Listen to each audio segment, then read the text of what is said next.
Well, it is hard to believe, but tomorrow marks 6 months since Colorado reported its first case of the coronavirus. It was a man in his 30s who had traveled to Italy and then to Summit County. Since then, more than 58,000 people in Colorado have tested positive. More than 7,000 people have been hospitalized, and sadly, more than 1,900 people have died. We asked Colorado's chief medical officer what we've learned about the coronavirus over the last 6 months.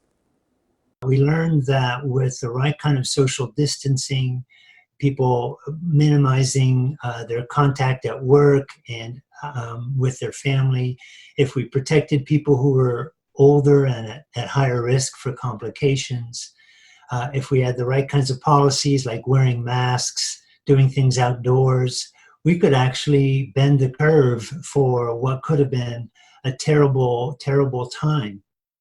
When it comes to treatments, Dr. France says we've learned people with low oxygen levels do not need to be put on a ventilator immediately. We've learned that an antiviral drug, remdesivir, helps reduce the length of a stay for people in the hospital, and that a certain steroid can reduce the chances of dying for people in the hospital. However, Dr. France says we are still learning about the coronavirus and how it's transmitted from person to person.